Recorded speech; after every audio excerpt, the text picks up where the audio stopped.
नमस्कार। आज 10 तारीख को देवशयनी एकादशी है। आषाढ़ शुक्ल पक्ष की एकादशी को देव सो जाएंगे, इसलिए इसे देवशयनी एकादशी कहते हैं। श्री हरि विष्णु 4 माह के लिए योग निद्रा में चले जाते हैं। इसके बाद कार्तिक मास में शुक्ल पक्ष की एकादशी को भगवान योग निद्रा से उठते हैं, जिसको हम देवउठनी 11 भी कहते हैं। आज के दिन की जो तिथि है देवशयनी, इसका बड़ा महत्व है। आषाढ़ शुक्ल पक्ष की एकादशी को देवशयनी एकादशी और हरिशयनी एकादशी भी कहते हैं। पालनहार श्री हरि भगवान विष्णु 4 महीने के लिए योग निद्रा में चले जाते हैं। इस दौरान कोई भी शुभ या मांगलिक कार्य नहीं होते। इस समय से चातुर्मास की शुरुआत भी हो जाती है। देवशयनी एकादशी के बाद 4 महीने तक सूर्य, चंद्रमा और प्रकृति का तेजस तत्व कम हो जाता है। शुभ शक्तियों के कमजोर होने पर किए गए कार्यों के परिणाम भी शुभ नहीं होते। इस दौरान साधुओं का भ्रमण भी बंद हो जाता है। वह एक जगह पर रुककर प्रभु की साधना करते हैं। चातुर्मास के दौरान सभी धाम ब्रज में आ जाते हैं, इसलिए इस दौरान ब्रज की यात्रा बहुत शुभकारी होती है। अगर कोई व्यक्ति ब्रज की यात्रा करना चाहे तो इस दौरान कर सकता है।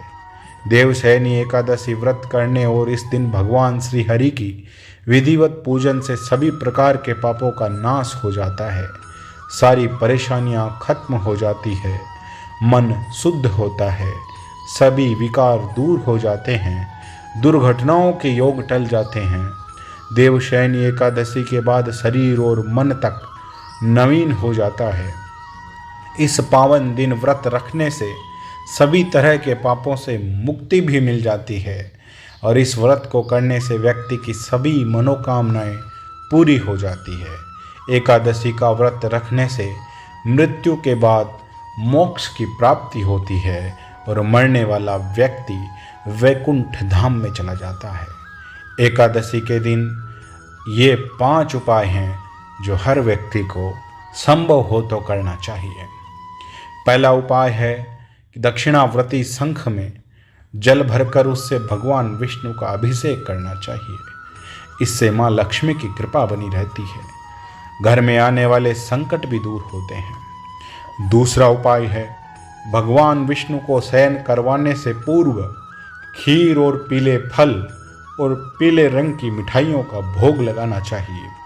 चूँकि भगवान को पीला कलर बहुत ही पसंद है, इसलिए उनको उनकी पसंद के अनुसार मिठाई और पीले वस्त्र भेंट करने चाहिए। उनको चढ़ा करके भगवान की पूजा करनी चाहिए। ऐसा करने से दरिद्रता दूर होती है। यदि आपको धन की इच्छा है, अगर आपको धन की प्राप्ति करनी है, तो श्री हरि विष्णु के साथ ही माता लक्ष्मी की भी पूजा करनी चाहिए। चौथा उपाय है इस दिन शाम को तुलसी माता के सामने गाय के घी का दीपक जलाएं और उन्हें प्रणाम करें।